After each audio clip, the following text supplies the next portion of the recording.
RPS PGT में आप सभी का स्वागत है।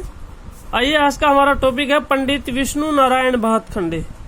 संगीत के बहुत अच्छे विद्वान हुए हैं पंडित विष्णु नारायण भातखंडे, जिन्हें आधुनिक काल का महान विद्वान कहा जाता है। उनका जीवन परिचय। भूमिका।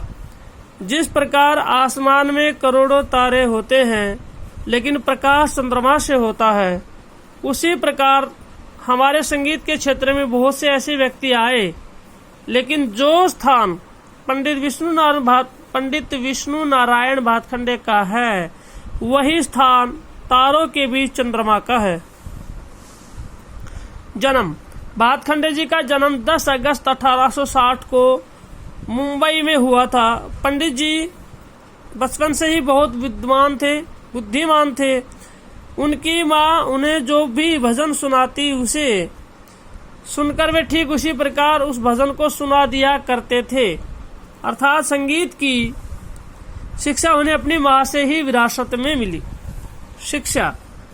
भातखंडे जी ने बीए एलएलबी की उच्च शिक्षा प्राप्त की और इसके साथ संगीत भी सीखते रहे। उन्होंने छात्र अवस्था में ही बांसुरी और सितार बजाना सीख लिया था। सन 1824 में वे उत्तेजित मंडली के सदस्य बने, जो यह संस्था मुंबई के अमीरों के द्वारा चलाई जाती थी। इस संस्था में एक से बढ़कर एक संगीताचार्य मौजूद थे। इस संस्था में प्रसिद्ध ध्रुपद गायक श्री राव बुआ बेलगांवकर और ख्याल गायक श्री अली हुसैन खां और गणपति बुआ इस संस्था की शोभा थे। भातखंडे जी ने भी इन लोगों से ध्रुपद, ख्याल, ठुमरी, तराना आदि की शिक्षा प्राप्त की। सन 1887 में उन्होंने मुंबई में वकालत आरंभ की, लेकिन जल्दी ही उन्हें आभास हुआ कि उनका वास्तविक क्षेत्र तो संगीत ही है। अतः 1890 में उन्होंने वकालत छोड़ दी,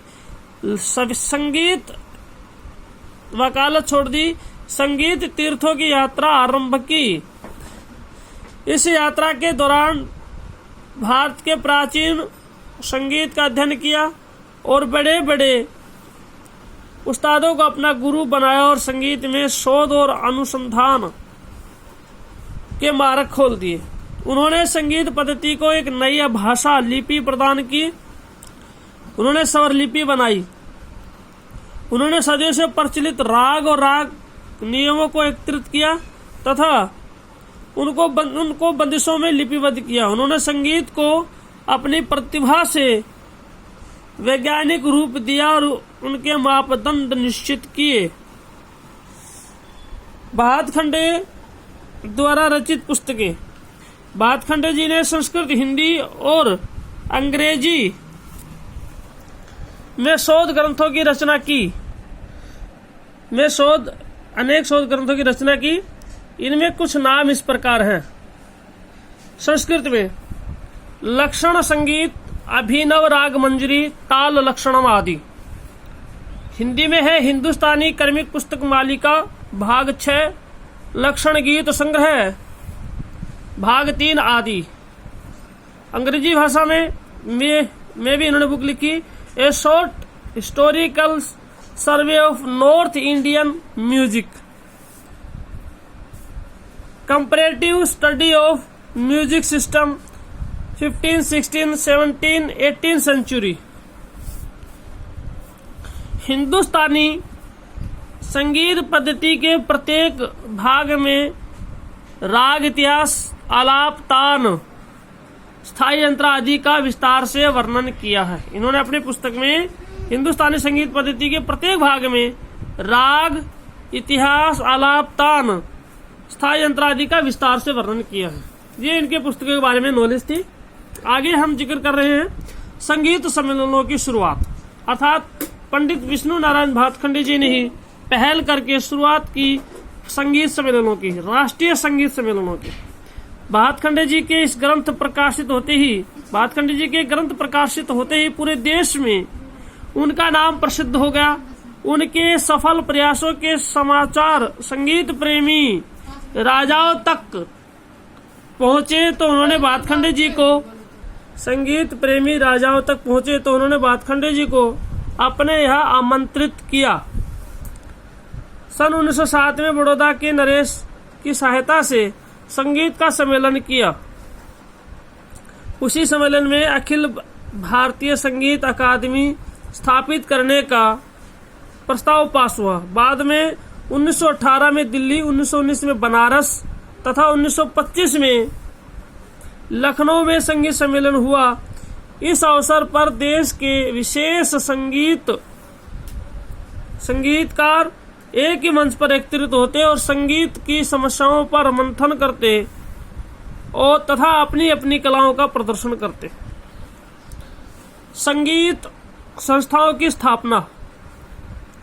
भातखंडे जी ने ग्वालियर के महाराजा से संगीत विद्यालयों के बारे में विचार विमर्श किया। उन्होंने संगीत विद्यालय का स्वरूप स्थापित किया और इस विद्यालय में पढ़ाने वाले शिक्षकों का चयन किया और कक्षाओं में पढ़ाई जाने वाली पाठ्य पुस्तक तैयार की तथा संगीतकारों का चयन करके उन्हें प्रशिक्षण दिया। लखनऊ में आयोजित संगीत सम्मेलन के फलस्वरूप marriage college of Hindustani music की स्थापना हुई थी, जो आज भातखंडे संगीत विद्यालय के नाम से जाना जाता है। इस विद्यालय में सरजू, राजगोपाल, गिरजा, साधना बोस तथा पहाड़ी सान्याल, सान्याल जैसे भारतीय ख्याति प्राप्त कलाकार इसी विद्यालय की देन है। भातखंडे जी का गायन वादन दोनों पर अच्छा अधिकार था। उन्होंने समस्त रागों को 10 ठाटों में वर्गीकृत किया। आगे है उपसंहार। भातखंडे जी ने नवीन थाट राग पद्धति का जन्म दिया और संगीत को लिपिबद्ध भाषा प्रदान की। भातखंडे जी व्यक्ति ही नहीं, एक संस्था थे, क्योंकि जो कार्य संगीत के उत्थान के लिए उन्होंने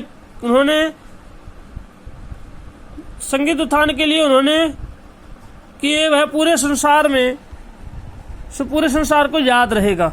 उन्होंने अपना सारा जीवन संगीत को उचित शिखर पहुंचाने के लिए लगा दिया। पंडित विष्णु नारायण भातखंडे का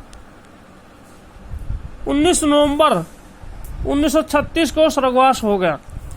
अब ध्यान दीजिए, दोबारा मैं मोटा मोटा आपको बता रहा हूं जो भातखंडे जी ने विशेष जो कार्य किए संगीत के संदर्भ में, संगीत के उत्थान में, संगीत के प्रचार और प्रसार में, संगीत की जो सेवा की। पहला पॉइंट, भातखंडे जी ने 10 ठाट बनाई। देखिए, साउथ के बहुत अच्छे विद्वान थे पंडित वेंकट मुखी जी, जिन्होंने 72 ठाट माने थे। पंडित विष्णु दिगंबर पुलस्कर जी ने उन 72 ठाटों में से 10 ठाट चुने और समस्त हिंदुस्तानी रागों को 10 ठाटों में विभाजित कर दिया। राग रागनी वर्गीकरण बनाया, स्वरलिपि पद्धति बनाई, स्कूलों महाविद्यालयों का निर्माण किया।